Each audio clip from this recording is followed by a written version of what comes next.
Noun के, अच्छा वो एडवर्बियल ऑब्जेक्ट वाला, नहीं? करेक्ट।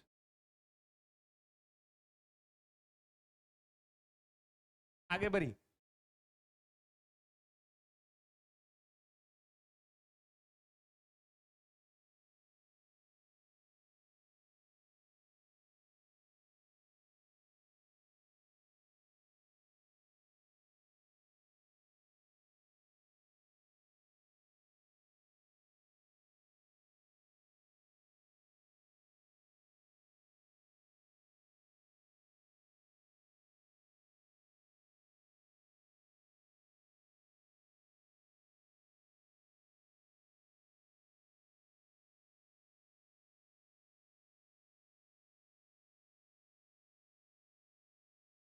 चलिए हेडिंग बनाइए, verbs of incomplete prediction. Heading बना दीजिए, verbs of incomplete, verbs of incomplete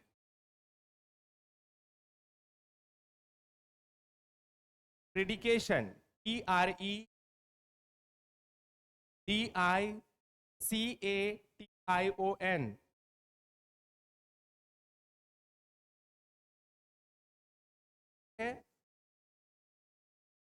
हाँ,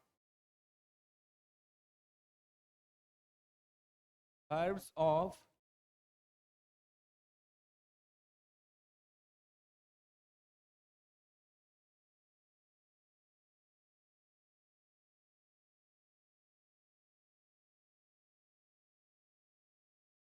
ऑफ इनकम्प्लीट प्रेडिकेशन रिटन। चलिए में दीजिए, रूल 1 करके लिखिए। रूल 1, जब कोई इंट्रांजिटिव वर्ब, जब कोई इंट्रांजिटिव वर्ब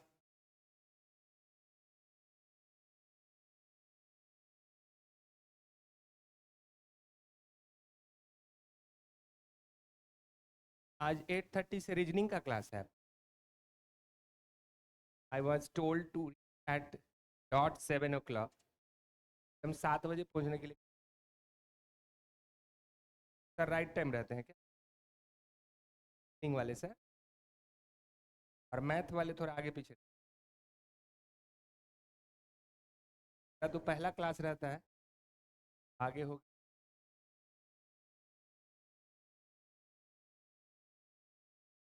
देखिए क्या लिखे कि जब कोई इंट्रांजिटिव वर्ब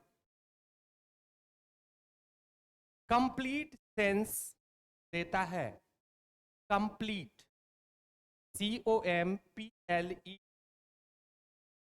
आइए, कंप्लीट सेंस देता है, तो वह वर्ब, तो वह वर्ब ऑफ कंप्लीट,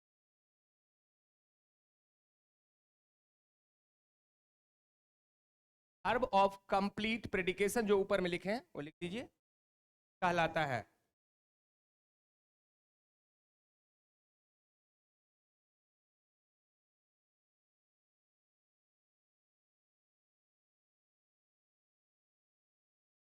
नहीं, कंप्लीट है, नीचे में कंप्लीट है, ऊपर में इनकम्प्लीट है, नीचे में कंप्लीट है। फिर रिपीट करते हैं रूल को, पर लिखिए, जब कोई इंट्रांजिटिव वर्ब, समझ गए? इंट्रांजिटिव वर्ब मतलब इसके ऑब्जेक्ट होंगे कि नहीं होंगे? नहीं, इंट्रांजिटिव का मतलब बिना ऑब्जेक्ट वाला है। जब कोई इंट्रांजिटिव वर्ब कंप्लीट सेंस देता है, कंप्लीट सेंस देता है मतलब क्या? वहां पर ऑब्जेक्ट लगाने की जरूरत नहीं है। अब आप कहते हैं कि सी लाप्स, वह हंसती है, यहाँ ऑब्जेक्ट का जरूरी ही नहीं है। आप कहते हैं कि ही डाइड, वह मर गया, यहाँ ऑब्जेक्ट का जरूरत ही नहीं है। ठीक है? तो बहुत ऐसा वर्ब है जो इंट्रांजिटिव है और क्या देता है? कंप्लीट सेंस देता है। हाँ आइए क्या लिखे, जब कोई इंट्रांजिटिव वर्ब कंप्लीट सेंस देता है तो वह वर्ब ऑफ कंप्लीट प्रेडिकेशन कहलाता है। देख लेते हैं क्या दिक्कत है। ऊपर में इनकम्प्लीट है, नीचे में कंप्लीट है, डोंट वरी अबाउट दैट। कहलाता है जैसे, अभी जो जैसे में एग्जाम्पल लिखेंगे वो सब इंट्रांजिटिव वर्ब होगा, उसमें ऑब्जेक्ट नहीं होगा। एग्जाम्पल लिखिए, the girl laughs, the girl laughs, लड़की हंसती है। द बेबी वीप्स, बच्चा रोता है। The baby weeps. Birds fly, चिड़ियां उड़ती है। Birds fly.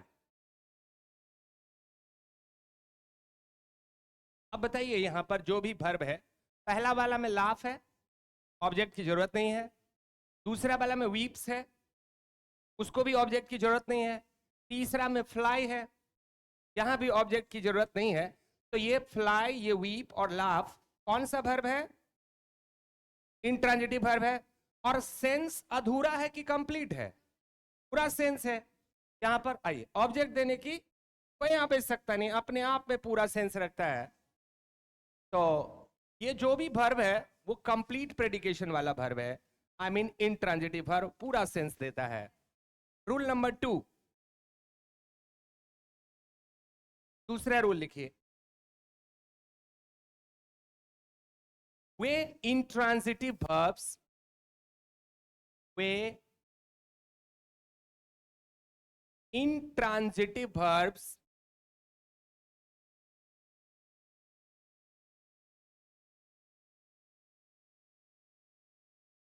वे ट्रांजिटिव वर्ब जो किसी नाउन, कॉमा एडजेक्टिव और some part of another verb के बिना कंप्लीट सेंस नहीं देते हैं, के बिना कंप्लीट सेंस नहीं देते हैं। तो वे verbs, तो वे verbs EERBS, comma verbs of incomplete, देखो अब आ रहा है incomplete, verbs of incomplete predication कहलाता है। verbs of incomplete predication PREDICATION कहलाता है।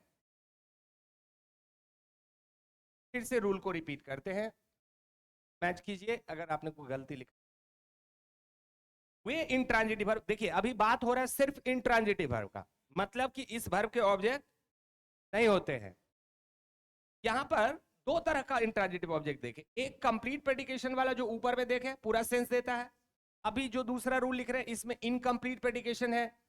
ये रूल क्या लिखे हैं देखिए, वे ट्रांजिटिव वर्ब्स, सॉरी वे इंट्रांजिटिव वर्ब्स जो किसी नाउन, कॉमा एडजेक्टिव और some part of another verb के बिना कंप्लीट सेंस नहीं देता है, तो वे verbs ऑफ इनकम्प्लीट प्रेडिकेशन कहलाता है। एग्जाम्पल,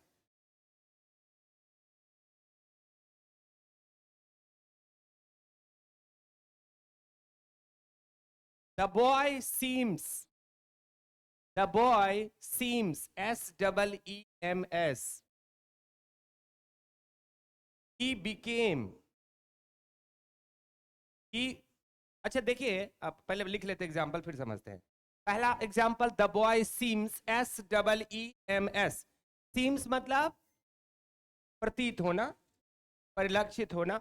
दूसरा में है ही बिकेम, वह बन गया, क्या बना है वो बात नहीं है, यस। तीसरा में ही अपीयर्स, ही अपीयर्स, और वो कैसा अपीयर है ये बात भी यहां नहीं है, ही अपीयर्स। और एक और एग्जाम्पल लिखिए, the earth is, the earth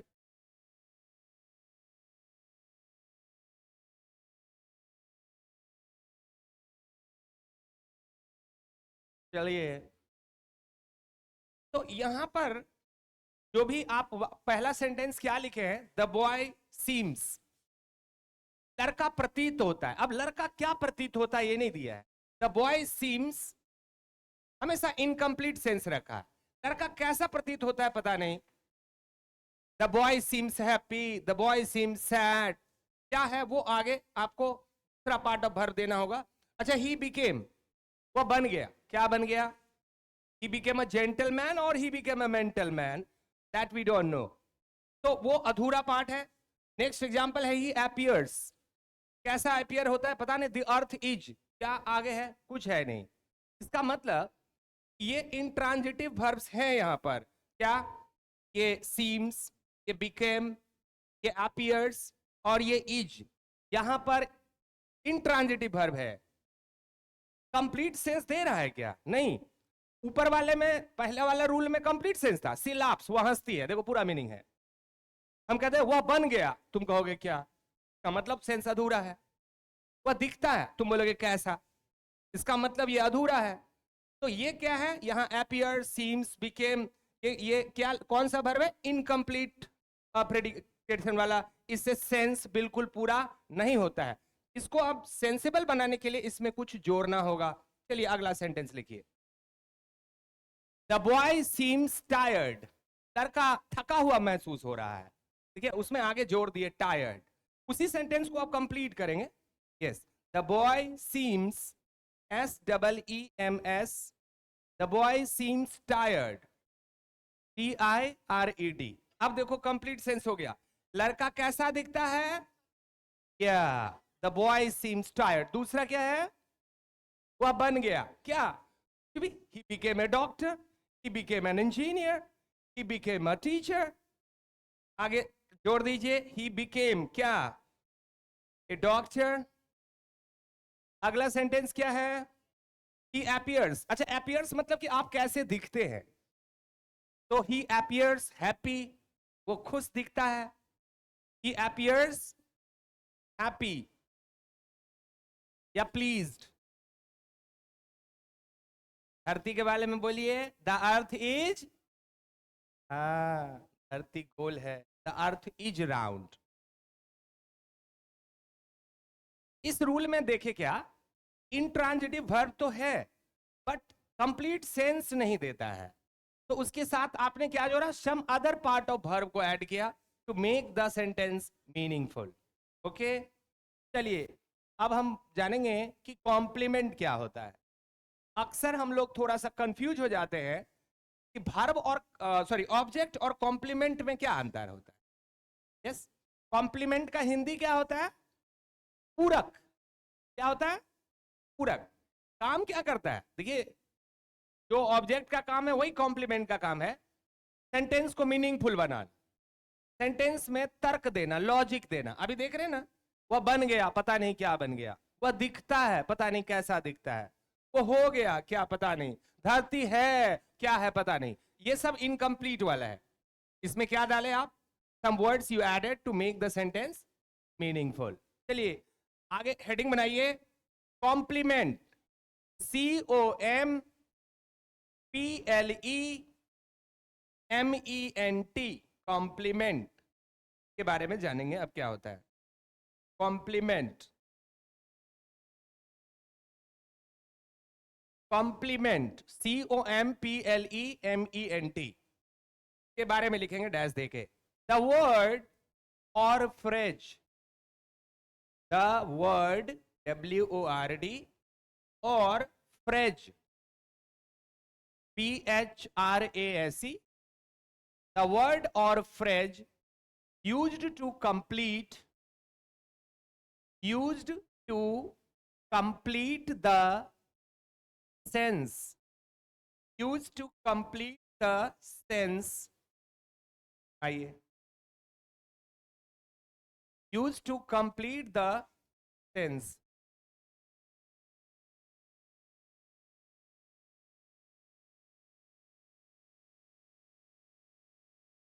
हाँ क्या लिखे? Complete the sense is called the complement is called the complement. हाँ जी, फिर से बोलते हैं। सबसे पहले जानेंगे कि कॉम्प्लीमेंट क्या होता है। जैसे आपको बताए थे कि अगर मैं ये कहूं I teach in the morning, in the morning, मैं सुबह में पढ़ाता हूं, कोई दिक्कत? अच्छा, देखिए अगर आप ऑब्जेक्ट जानना चाहेंगे प्लेन, तो आप व्हाट से क्वेश्चन कीजिए। मैं क्या पढ़ाता हूं यह नहीं दिया हुआ है, मैं किसको पढ़ाता हूं वो भी यह नहीं दिया हुआ है। मतलब मेरे वाक्य में ऑब्जेक्ट नहीं है। यहां पर जो टीच है, आप हमको पूछेगा तो हम बोलेंगे ये इंट्रांजिटिव है। तो है इंट्रांजिटिव क्योंकि मेरे पास क्या नहीं है, ऑब्जेक्ट नहीं है। व्हाट हुम से क्वेश्चन हुआ, जवाब नहीं मिल रहा है। किसको पढ़ा रहे हैं और क्या पढ़ा रहे हैं कुछ भी पता नहीं है। यहां पर दिया हुआ है कि मैं कब पढ़ाता हूं, व्हेन का जवाब है, और व्हेन का जवाब एडवर्ब होता है। तो यहां पर एक एडवर्बियल फ्रेज। अच्छा, तो ये टीच के बाद जो पार्ट है इन द मॉर्निंग, ये क्या है? एक फ्रेज है। बहुत सुंदर, ये फ्रेज है। अच्छा, आपका कॉम्प्लीमेंट एक वर्ड भी हो सकता है, एक फ्रेज भी हो सकता है। जब फ्रेज होगा तो it is more than one word, और सिंगल वर्ड है देन तो of course it is a single word.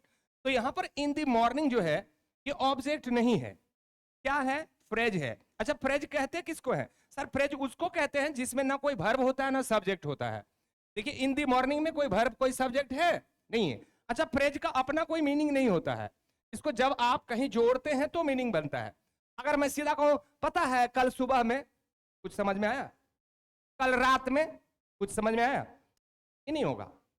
आप इसको जोड़ते हैं फ्रेज को कहां? सेंटेंस के साथ, और फिर ये सेंटेंस बनता है मीनिंगफुल। तो यहां जो फ्रेज है ये ऑब्जेक्ट है कि कॉम्प्लीमेंट है? बताइए। कॉम्प्लीमेंट है, कॉम्प्लीमेंट एज अ फ्रेज। समझ में आ रहा है कॉम्प्लीमेंट? ओके। और जैसे हम अगर ये कहें कि birds fly in the sky, इसमें क्या हुआ? अगर यहां इन द स्काई को देखे क्या है तो वही बात है, फ्रेज है। इसमें भी ऑब्जेक्ट नहीं है, क्योंकि यहां पर बताया जा रहा है कि चिड़िया कहां उड़ती है, तो आकाश में। कहां का जवाब है वेयर का, ये एडवर्बियल फ्रेज है। ओके, एग्जाम्पल लिखिए, रूल लिखे। कॉम्प्लीमेंट का रूल क्या है? क्या रूल लिखे? या द वर्ड और phrase use to complete the sense. ठीक है। अच्छा, इसमें अब सेंस क्लियर हुआ ना? एक बात तो एकदम पता चल रहा है कि अगर कोई जानना चाहेगा कि रे वो कब पढ़ाते हैं, तो पता चला सुबह में पढ़ाते हैं। तो बात कुछ क्लियर हो रहा है ना? क्या टाइम का पता चल रहा है, as at what time he is teaching. Okay, now rule 3। इसका एग्जांपल नहीं, आगे बढ़ते हैं ना, रूल के साथ चलेंगे ना। रूल नंबर 3, इंट्रांजिटिव वर्ब्स के कॉम्प्लीमेंट, इंट्रांजिटिव वर्ब्स के कॉम्प्लीमेंट के रूप में, इंट्रांजिटिव वर्ब्स के कॉम्प्लीमेंट के रूप में नाउन, वर्ब के कॉम्प्लीमेंट के रूप में, कॉम्प्लीमेंट को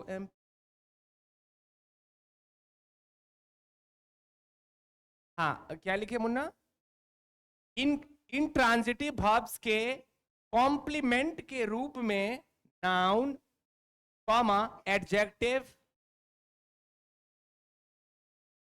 कॉमा पार्टिसिपल, PARTICIPLE,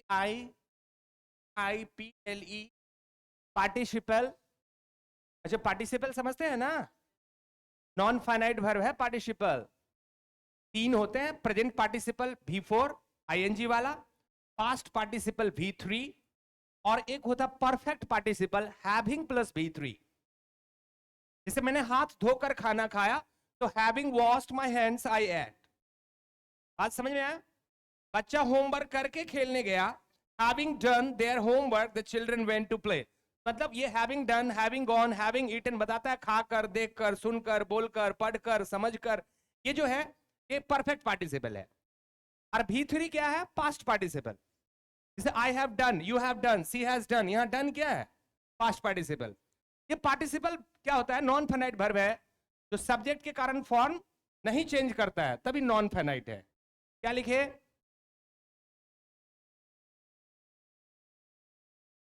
क्या? Noun comma adjective comma participle comma preposition, preposition with object,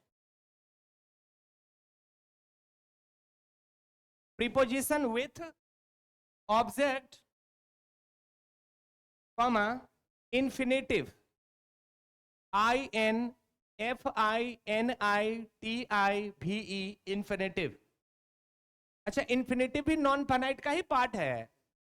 infinitive का मतलब होता है 2 + V1, to go, to write, to walk, to eat, to do, to think. 2 + V1 क्या कहलाता है? इंफिनिटिव। अब वर्ब प्लस ING क्या कहलाता है? पार्टिसिपल और जेरेंड दोनों है। तो यहां अगर पार्टिसिपल का बात है तो V4 है, पार्टिसिपल V3 भी होता है और हैविंग V3 भी होता है। प्रणाम। अंग्रेजी वाले टीचर को प्रणाम सर नहीं कहिए, कम से कम आप गुड मॉर्निंग सर कहिए, अच्छा नहीं लगता है।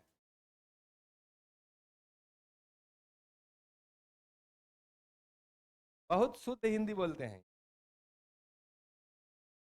चलिए, इसमें क्या क्या है? Noun, adjective, participle, preposition with object comma infinitive तथा तथा एडवर्ब का प्रयोग होता है। तथा, हाँ, इंफिनिटिव के बाद तथा एडवर्ब का प्रयोग होता है। मेरे बंधु, अगर आपसे कोई पूछे भाई कॉम्प्लीमेंट में पार्ट्स ऑफ स्पीच का कौन सा पार्ट यूज होता है, तो आप बोलना नाउन होता है, एडजेक्टिव होता है, इंफिनिटिव होता है, पार्टिसिपल होता है, एडवर्ब होता है, ये सब होता है, और प्रीपोजिशन विद ऑब्जेक्ट होता है। इतना चीज हम कॉम्प्लीमेंट के रूप में यूज कर सकते हैं। यानी दिक्कत? कॉम्प्लीमेंट में क्या क्या यूज हो सकता है?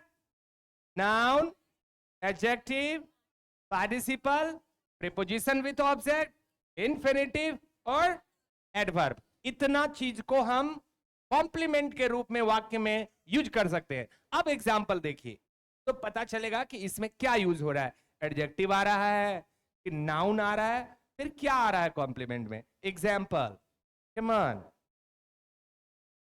A cow is a domestic animal. Come on. A cow, गैया, हाँ भैया, is a domestic animal. Domestic animal समझते हैं ना? क्या फालतू जानवर, फालतू जान। DOMESTIC, DOMESTIC. A cow is a domestic animal. ठीक है, यहां पर एनिमल को अंडरलाइन करके नीचे में लिख दीजिए noun.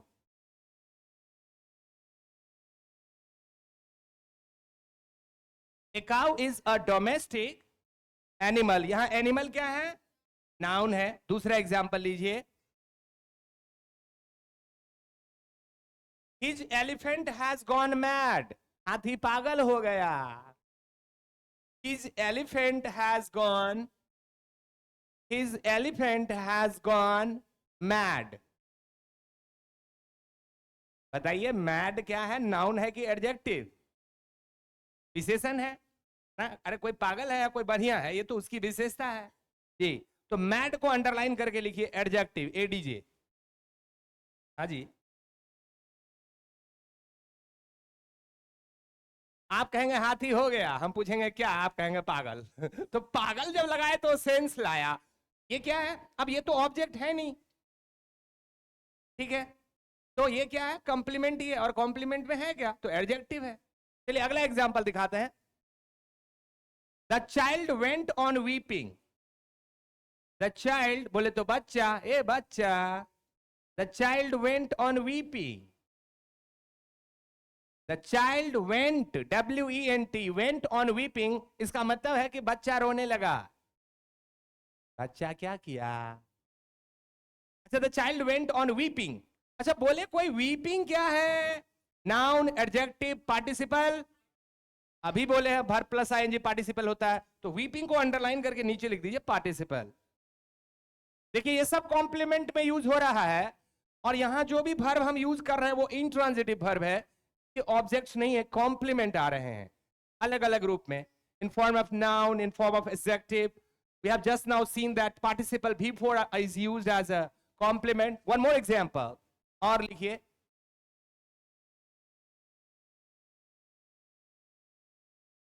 she has fallen asleep. She has fallen, F-A-L-L-E-N, fallen asleep, A-S-L-E-E, asleep मतलब नींद में। तो यहां asleep एडवर्ब है, ADV,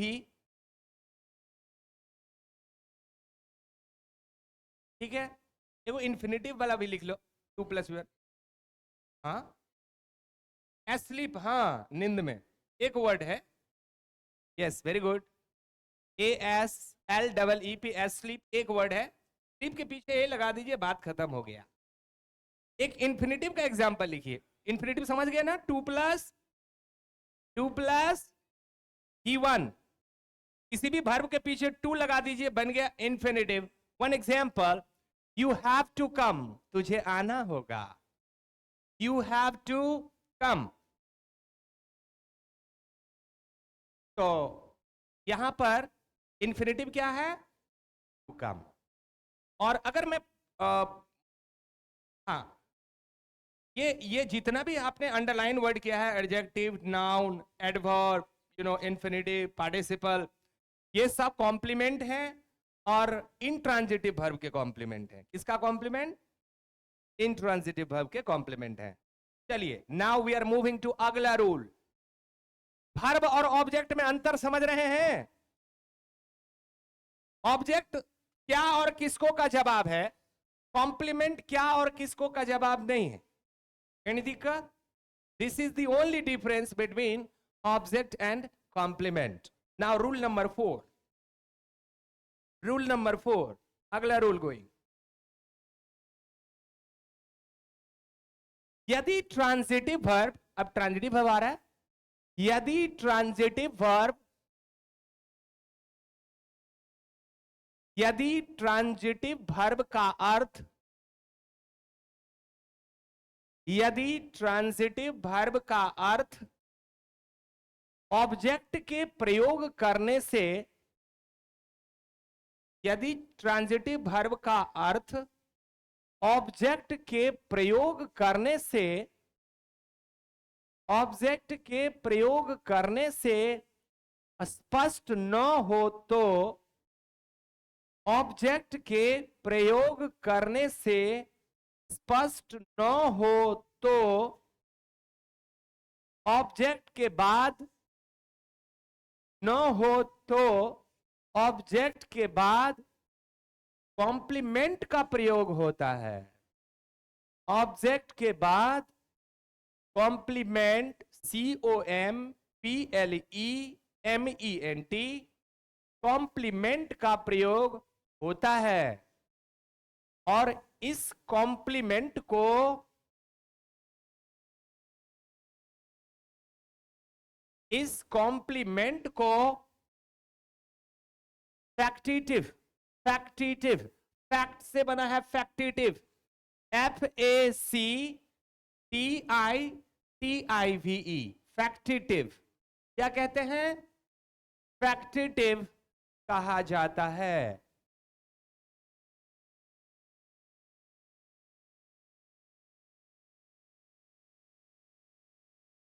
तो क्या हुआ यहां पर, क्या कर रहा है कि कुछ ट्रांजिटिव वर्ब, अब ट्रांजिटिव वर्ब का मतलब हुआ कि ऑब्जेक्ट है, कह रहा कि कुछ ऐसे ट्रांजिटिव वर्ब है जिसमें ऑब्जेक्ट देने के बाद भी अर्थ क्लियर नहीं होता है।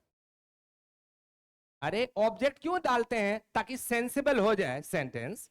ऑब्जेक्ट दे दिया फिर भी सेंस नहीं आया, ऑब्जेक्ट के बाद भी सेंस नहीं आया, उसके बाद कॉम्प्लीमेंट लगा करके, ऑब्जेक्ट के बाद कॉम्प्लीमेंट लगा करके इस सेंटेंस को मीनिंगफुल बनाया गया। Example, write the example please. Come on, example.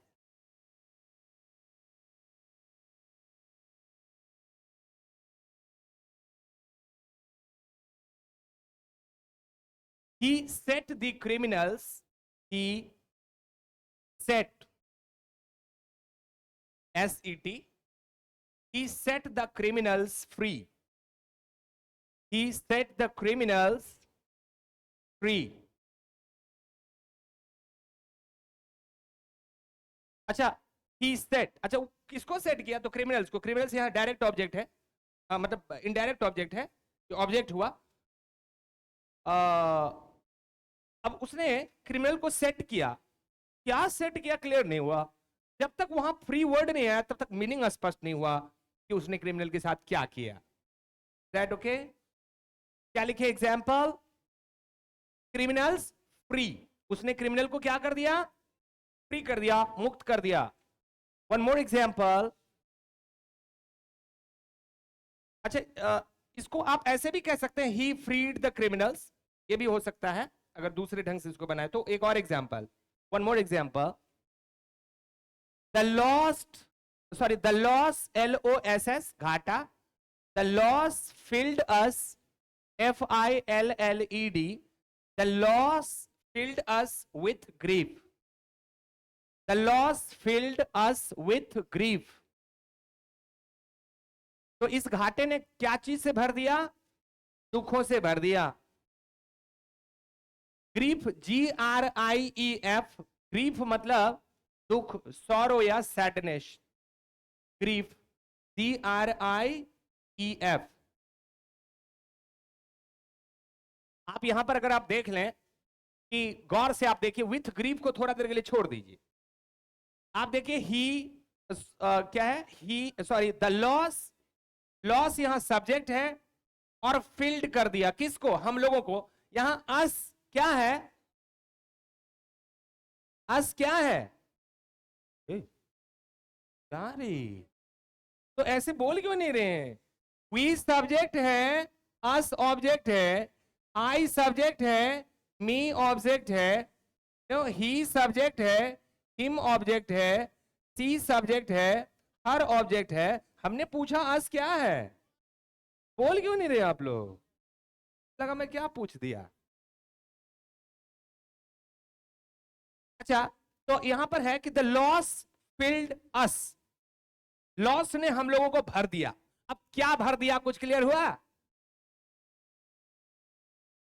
आगे जो वर्ड है दुख, यहां आकर क्लियर होगा इस घाटे ने हमें क्या चीज से भर दिया? तो दुखों से भर दिया। It filled with us grief. तो जब तक आप वहां ग्रीफ नहीं देंगे, अस वहां ऑब्जेक्ट रहते हुए भी सेंस नहीं दे रहा है कि क्या चीज से भर दिया, पता ही नहीं। लॉस फिल्ड क्या, किसको? तो अस। और आगे का पार्ट जो है that is the complement part which is used after the object as. Is that okay? समझ में आ रहा है? क्या समझ में आया यहां? कि सर कभी कभी ट्रांजिटिव वर्ब के ऑब्जेक्ट रहने के बाद भी सेंस क्लियर नहीं होता है, तो उसके बाद हमें कॉम्प्लीमेंट को लगाना पड़ता है। यानी दिक्कत? अब जैसे ही सेट द क्रिमिनल, वो किसको सेट किया? क्रिमिनल को। क्लियर हो गया, ऑब्जेक्ट है, सेंस नहीं आया। आगे लिखे ही सेट द क्रिमिनल्स फ्री, तो फ्री आके यहां क्लियर हुआ कि क्रिमिनल को उसने क्या किया? इस घाटे ने हमें क्या किया? तो दुखों से भर दिया। चलिए आगे बढ़िए। Now move to rule number 5। आगे बढ़ते हैं। रूल 5, इसको अगर ठीक से पढ़ लेंगे तो ये ऑब्जेक्ट, सब्जेक्ट, ये कॉम्प्लीमेंट, ये सब आपको कंफ्यूज नहीं करेगा कभी। यस, चलिए। फैक्टेटिव वर्ब, इससे पहले लिखे हैं FACTIVE,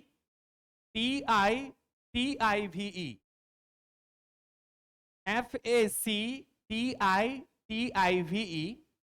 फैक्टेटिव वर्ब के कॉम्प्लीमेंट के रूप में, फैक्टेटिव वर्ब के कॉम्प्लीमेंट के रूप में, अच्छा अभी जो आप लोग ऑब्जेक्ट के बाद जो कॉम्प्लीमेंट दिए हैं वो क्या क्या चीज है उसके बारे में लिख रहे हैं कि वो क्या हो सकता है? नाउन है कि एडजेक्टिव है कि एडवर्ब है, वो क्या है? क्या शुरू किए? फैक्टेटिव वर्ब्स के कॉम्प्लीमेंट के रूप में नाउन कॉमा एडजेक्टिव, यहां भी वही होगा जो कॉम्प्लीमेंट में हम लोग यूज करते हैं, noun comma adjective comma participle comma preposition with object, इससे पहले लिख चुके हैं ये सब, कॉमा देकर पार्टिसिपल के बाद comma preposition with object comma infinitive, infinitive तथा एडवर्ब का प्रयोग होता है। इंफिनिटिव तथा एडवर्ब का, इंफिनिटिव तथा एडवर्ब का प्रयोग होता है।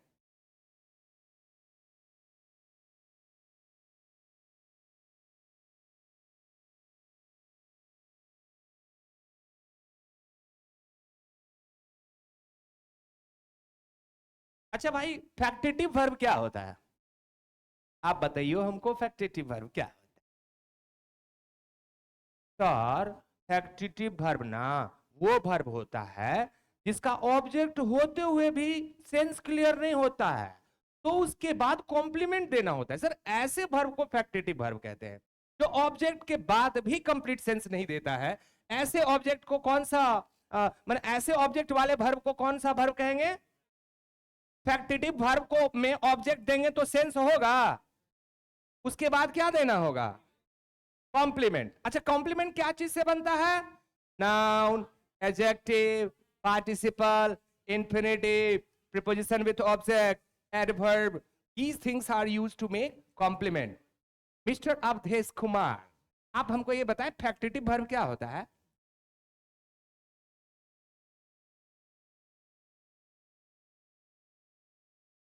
ऐसा वर्ब, ऐसा ट्रांजिटिव वर्ब है वो, क्योंकि उसके पास ऑब्जेक्ट है, but still it is not giving the complete sense and therefore we have to add the complement after the object। Object के बाद क्या लगाना होता है? कॉम्प्लीमेंट। ऐसे वर्ब को क्या कहेंगे? चलिए एग्जांपल लिखिए तो। मतलब ये वर्ब ट्रांजिटिव होगा, इस वर्ब के बाद ऑब्जेक्ट होगा और ऑब्जेक्ट के बाद complement. Example, we made him. अच्छा, आप कहते हैं वी मेड हिम, हमने उसे बना दिया। क्या बनाया? We made. अच्छा, वी मेड हम लोग बनाया, किसको? बोलो उसको। किसको? उसको। ये हिम ऑब्जेक्ट है? बिल्कुल है, क्योंकि ये हुम का जवाब है किसको? बोलो उसको। अच्छा, ये हिम व्यक्ति है कि वस्तु है? व्यक्ति है। डायरेक्ट ऑब्जेक्ट की इनडायरेक्ट? इनडायरेक्ट। व्यक्ति वाला इनडायरेक्ट, वस्तु वाला डायरेक्ट। तो ये हिम पता चल गया है कि ये इनडायरेक्ट ऑब्जेक्ट है। भाई मेरे, ऑब्जेक्ट आया, सेंस नहीं पता चला, हमने उसे बना दिया। क्या बना दिया? पागल बना दिया कि इंसान बना दिया कि कप्तान बना दिया कि हमने उसे प्रधानमंत्री बना दिया? हमने उसे बना दिया। क्या बना दिया? नहीं नहीं, अभी नहीं, है ही नहीं कुछ, हमने उसे बना दिया। सेंस आया? क्या बना दिया? हीरो बना दिया। चलिए, तो हम लोगों ने मिलके उसे कैप्टन बना देते। चलिए, मोदी जी हैं तो उनको हम लोगों ने प्रधानमंत्री बना दिया, we made him prime minister. तो सीधा कहेंगे Modi ji we made you क्या? तो आगे देना होगा प्राइम मिनिस्टर। तो हिम ऑब्जेक्ट है, मेड यहां ट्रांजिटिव वर्ब है क्योंकि इसका ऑब्जेक्ट है, लेकिन इस ऑब्जेक्ट के बाद भी सेंस नहीं क्लियर हुआ, तो हमने उसे क्या बना दिया? ये देना पड़ा, कैप्टन। अच्छा, कैप्टन क्या है? ये कैप्टन और दूसरा क्या है? ऑब्जेक्ट है कि कॉम्प्लीमेंट है? क्योंकि ऑब्जेक्ट यहां है, फाइनाइट वर्ब यहां है, सब्जेक्ट यहां है। इस एग्जाम्पल को लिखा जाए। अच्छा, यहां पर ये जो मेड है वो कौन सा वर्ब है? फैक्टेटिव। फैक्टेटिव वर्ब, ऑब्जेक्ट के बाद भी सेंस नहीं क्लियर होता है, ऐसे वर्ब को क्या वर्ब कहते हैं? अब आप समझ रहे हैं। चलिए लिखिए, वी मेड हिम कैप्टन, हम लोगों ने उसे कप्तान बना दिया। अगला example, I found her, I found her, आपने उसको पाया। क्या पाया भाई? I found her still sleeping. अच्छा, तो आपने उसको कैसा पाया जी? सोता हुआ। एग्जाम्पल लिखा जाए, I found her, I found her still sleeping. कैसा पाया आपने? सोते हुए पाया। किसको? किसको? को। अच्छा, यहां पर फाउंड के बाद जो है वो ऑब्जेक्ट है। किसको? तो उसको। हर। सी का ऑब्जेक्ट होता है हर, सबको पता है। Her is object, she is subject. लेकिन आप कहते हैं मैंने उसको पाया। क्या पाया ये तो क्लियर नहीं है। सोता हुआ पाया, हंसता हुआ पाया, खेलता हुआ पाया, काम करता हुआ पाया, आपने उसे कैसा पाया? तो यहां पर जो स्लीपिंग है वो क्या है? बहुत सुंदर जवाब, वर्ब प्लस आईएनजी पार्टिसिपल। चलिए एक और एग्जाम्पल हो जाए। One more example.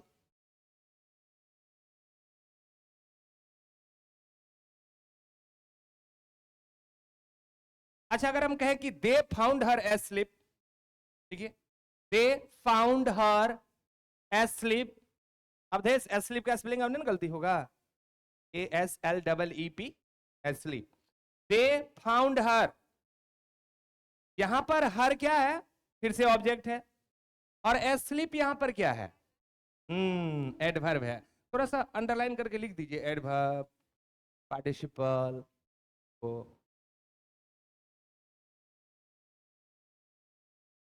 ओके, चलिए आगे बढ़ते हैं। Let us now move to अगला रूल। अगला रूल नहीं, अब हेडिंग बनाइए। अब यहां से थोड़ा निकलते हैं। अब जो बताने वाले हैं ये बहुत ही खास बात है वर्ब का। ये बात बगैर जाने सेंटेंस को पढ़ना नामुमकिन है, समझना बहुत दूर की बात है। ऊपर में हेडिंग बनाइए, some important facts of verb. Some important facts, heading बनाइए, some important facts of verb.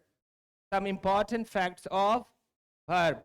Verb के लोग, वर्ब को, वर्ब के लिए कुछ खास बात जो अब हम लोग जानेंगे वर्ब के बारे में।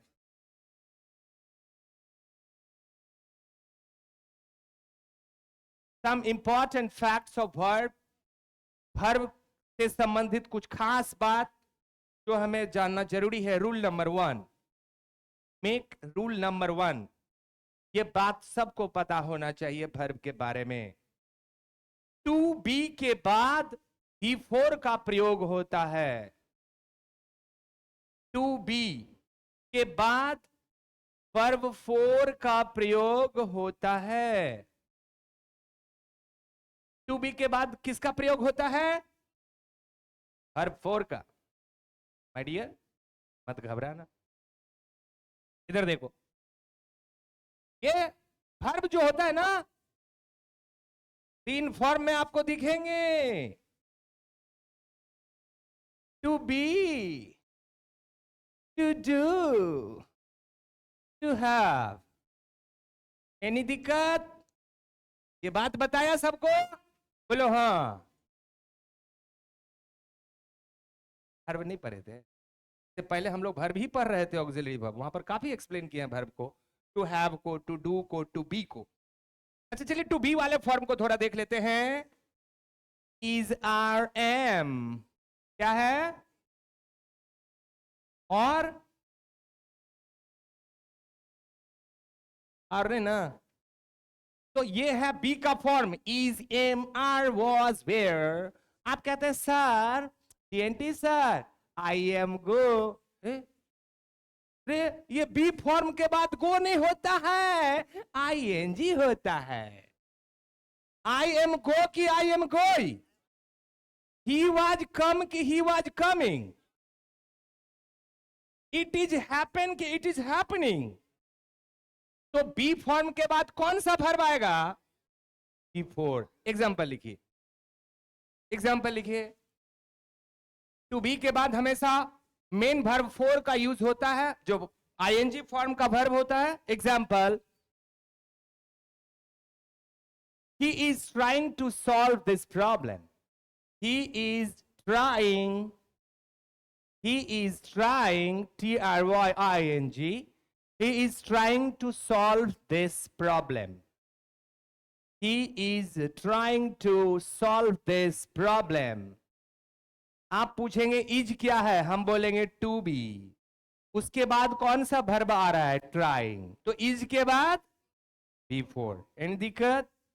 नो दिक्कत। चलिए रूल नंबर 2 फटाफट।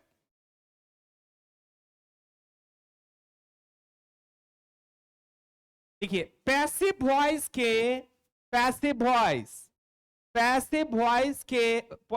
वॉइस में टू बी के बाद मेन वर्ब 3 का प्रयोग होता है, MV3।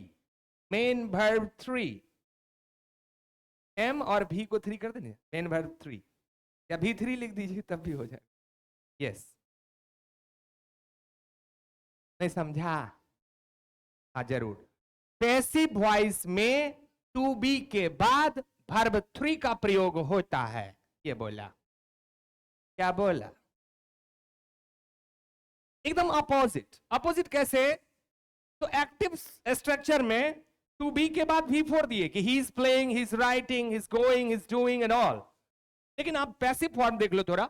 जैसे कहते हैं हम कि आई ईट आई ईट अ मैंगो, ये एक्टिव है माय डियर। एक्टिव कैसे पहचानते हैं हम? When the subject of a sentence is used in the beginning, जब वाक्य का कर्ता वाक्य के शुरू में हो तो वो एक्टिव होता है। और यही कर्ता, काम करने वाला, खाने वाला को अगर लास्ट में यूज कर दे तो वह पैसिव हो जाता है। तो देखिए पैसिव बना रहे हैं, अ मैंगो इज, हैया हैया मिल गया। यही है to be form, is MR was where, to be form. A mango is, अभी हम लोग पहला रूल में कहे कि टू बी के बाद V4 देना है, लेकिन पैसिव फॉर्मेट में ईटेन होगा। इज के बाद ईटेन, सर इज के बाद तो V4 लगता है। नहीं नहीं नहीं नहीं नहीं, ये पैसिव है, यहां V3 होगा। V4 बिना V3 का पैसिव वॉइस बनता नहीं। एनी दिक्कत? नो दिक्कत। तो देखिए यहां ये टू बी फॉर्म है और ये V3 फॉर्म है और ये बोले तो पैसिव फॉर्म है। या example, a mango is eaten, is के बाद V3 का यूज करना है, ईटेन। समझ में आ रहा है? जैसे आप कहते हैं सर जी, पता है आपको कि wrote a letter, he wrote a, क्या लिखा? he wrote a letter। अच्छा ये बताइए कि ये एक्टिव है कि पैसिव है? कैसे पहचाने? सब्जेक्ट शुरू में है। चलिए पैसिव बनाते हैं, अ लेटर को सब्जेक्ट बना लेते हैं, अ लेटर। अब यहां पर इज नहीं बाबू, रोट है, V2 है, वाज होगा, सिंपल पास्ट का सेंटेंस है। कम ऑन, राइट और रोट, राइट V1 है, रोट V2 है। V2 का मतलब सिंपल पास्ट, सिंपल पास्ट के पैसिव में was were to be form में यूज होता है। क्या यूज होता है? Was were. तो अ लेटर वाज क्या होगा? राइट, रोट, रिटन, क्या दें? यस, बाय हिम, ही है हिम। ये लिख दीजिए, a letter was written by him. जहां पर आप देखेंगे कि वाज जो बी फॉर्म है उसके बाद हमारा V3 यूज हुआ है।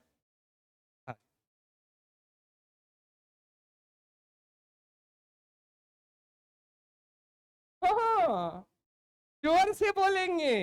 अरे हम वॉइस में यही बात तो बताते हैं कि अगर कर्ता को फोकस करना है तो एक्टिव वॉइस और ऑब्जेक्ट को फोकस करना है तो पैसिव वॉइस। ऑब्जेक्ट का मतलब है कि हमें कर्ता से मतलब नहीं कि किसने क्या किया। सुनिए ना, आप लोग का स्वागत किया जाता है। आप पूछेंगे सर कौन कर रहा है स्वागत, तुमको क्या जरूरी है? यहां कर्ता की जरूरत नहीं है, आपको क्या किया जाता है उस बात की जरूरत है। नहीं मालूम है स्कूल में ना बच्चा को कल खूब पीटा गया। कौन पीटा हमको नहीं जरूरत है, किसको पीटा इससे जरूरत है। अरे ये बोर्ड है, smart board. This board is used for writing purpose on, this board is used for teaching purpose. इसका प्रयोग पढ़ाने के लिए होता है। मत पूछो कौन करता है, जो यहां पर आएगा वही ना करेगा। यहां पर कर्ता की जरूरत ही नहीं है कि कौन करता, यहां पर इसका क्या होता, ये बात है। बात समझ में आया? ऑब्जेक्ट की को फोकस करना है तभी पैसिव है, वहां हमें कर्ता से कोई मतलब ही नहीं है कि कौन काम कर रहा है। नहीं, आप लोगों को बार बार कहा गया है पैसिव है, कौन कहा जरूरी नहीं, आपको कहा गया है। अब हम बोले कि मैनेजमेंट बोले कि वो बोले कि कौन बोले पता नहीं, आपको बोला गया है ये पैसिव है। कौन बोला जाएगा तो वो होगा एक्टिव। ऑब्जेक्ट को फोकस करना पैसिव, सब्जेक्ट को फोकस करना वही बात, वही तो वॉइस है। इसको लिखा letter was written by him, तो यहां वाज के बाद V4 आ रहा है कि V3 आ रहा है? V3 आ रहा है, पैसिव। और वही एक्टिव रहता तो V4 देते। चलिए rule number 3, rule number 3 going. इसमें ये रूल 3 में अक्सर बच्चा डिड गलती, क्या गलती करता है पहले समझ लेते हैं फिर लिखते हैं। जैसे आप देख लो कि है कि he plays क्रिकेट, वो क्रिकेट खेलता है। कल इंडिया जीत गया ना, we beat Afghanistan. Yeah, Shivam Dube played a nice knock yesterday, like it. He plays cricket, वह क्रिकेट खेलता है। एनी दिक्कत? ओके। अच्छा ये कौन सा टेंस है सर? ये एस वाला V5 वाला सिंपल प्रेजेंट होता है। एनी दिक्कत? एस फॉर्म का वर्ब सिंपल प्रेजेंट छोड़ के और कहीं यूज नहीं होता है। एनी दिक्कत? बोलो नो दिक्कत। अच्छा इस वाक्य को अगर मैं नेगेटिव बनाऊं तो क्या होगा? ही, अच्छा एस वाले फॉर्म में डज लग जाता है, ही डज नॉट। अब क्या करना है, यही रूल है, जब डज का यूज कर दिए तो एस हटा देंगे। आप ही डज नॉट प्ले, हाँ क्रिकेट नहीं, क्रिकेट मतलब झिंगुर होता है, क्रिकेट होता है, तो थोड़ा सा उच्चारण को भी ठीक से, ही डज नॉट प्ले क्रिकेट। अच्छा दूसरा सेंटेंस देख लीजिए, हम कहते हैं कि ही वेंट टू पटना, हाँ पटना, पटना है पटाना नहीं है, क्या बोल रहा है? He went to Patna yesterday. अच्छा कल वो कहां गया था? पटाना गया था। अच्छा ये वेंट जो है कौन सा वर्ब फॉर्म है? बहुत सुंदर जवाब, go went gone going goes, went दूसरा है। अच्छा दूसरा का मतलब होता है सिंपल पास्ट, और मैं आपको बता दूं कि simple past Munna, simple past का हेल्पिंग वर्ब क्या होता है?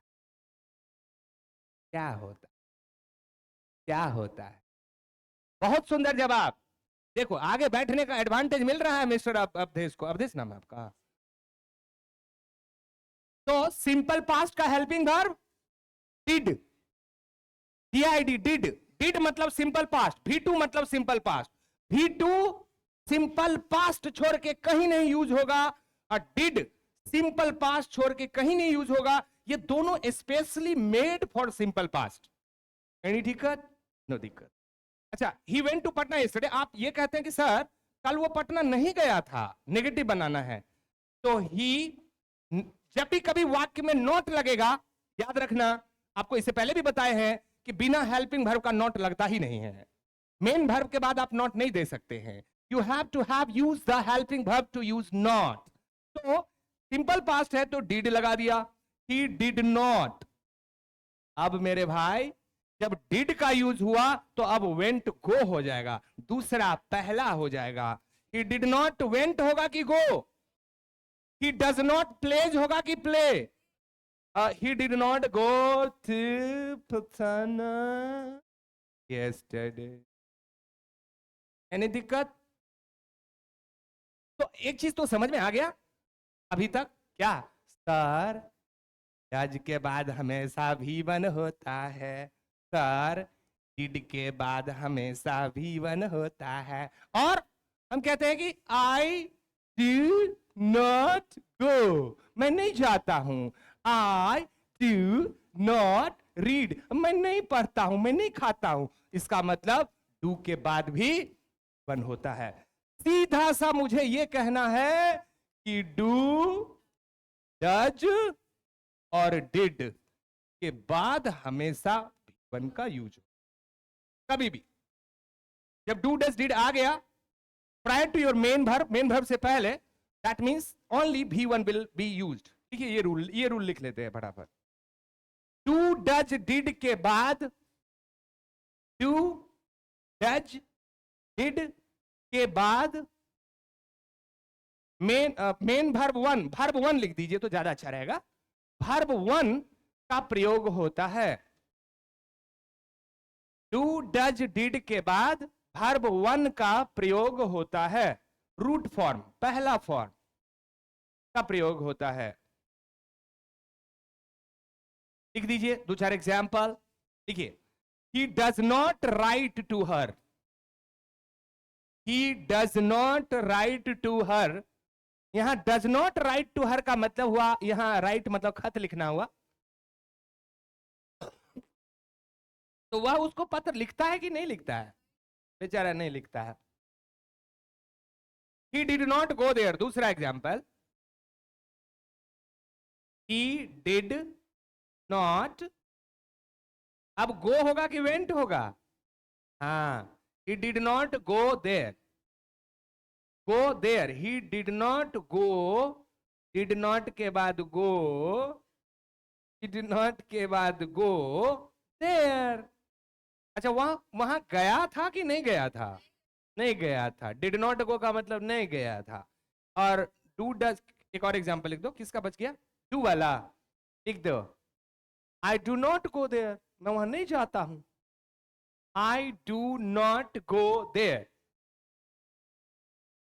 तो मैं वहां नहीं जाता हूं। अच्छा, तीनों सेंटेंस में जो नॉट के बाद आप कौन सा वर्ब देख रहे हैं? V1 V1 V1, चाहे डू है, चाहे डज है, चाहे डिड है, तीनों ही केस में V1 है। चलिए अगला रूल, वन मोर रूल, एक और हो जाए थोड़ा सा। 8:18 हो चुका है। हाँ, 18 18। बंगाली लोग 20 को कुड़ी बोलता है, कुड़ी। अब पंजाबी लोग लड़की को कुड़ी बोलता है। नहीं, हम लोग ढेरी को कुड़ी बोलते हैं। एक कीड़ा होता है तिलचट्टा टाइप का, तो बंगाली लोग बोलता बोलता है, बोलता, उसका नाम है बोलता। तो एक हिंदुस्तानी को पूछ रहे बिहारी को कि सुनो भाई, हम लोग बोलता को बोलता बोलता है, तो तुम लोग बोलता को क्या बोलता है? क्या? बेचारा फंसा दिया। चलिए अगला रूल, ये रूल सबको पता है, फिर भी हम लोग बात कर लेते हैं, लिख लेते हैं। लिख क्या लेते हैं? ये जो मॉडल वर्ब है, पता है कितना है इसका संख्या? 13 है। Shall, will, should, would, can, could, may, might, must, ought to, need, use to, dare, 13 है। इस मॉडल वर्ब के बाद कभी भी वर्ब वन ही आता है। आई कैन गो होगा कि आई कैन वेंट होगा? ही विल कम होगा कि ही विल केम होगा? यू मस्ट स्पीक होगा कि यू मस्ट स्पोक होगा? बोले तो मॉडल वर्ब के बाद हमेशा कौन सा वर्ब यूज होता है? ये बात लिख दीजिए, ये बात लिख दीजिए आप रूल बना करके कि मॉडल ऑक्सिलरी वर्ब्स के बाद, model auxiliary, AUXILIARY,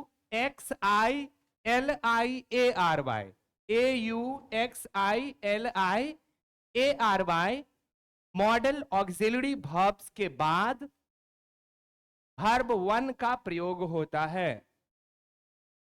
model auxiliary verbs के बाद मेन वर्ब वन का प्रयोग होता है। एग्जाम्पल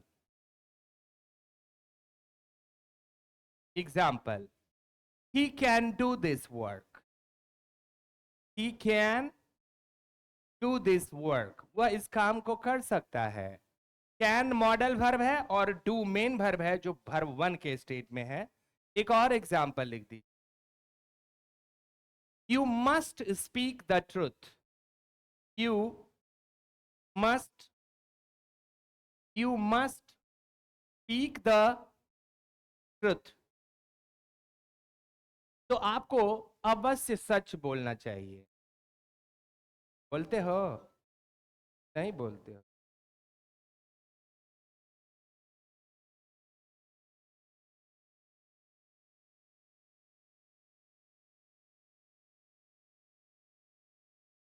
और बताएं कि अब छोड़ दे?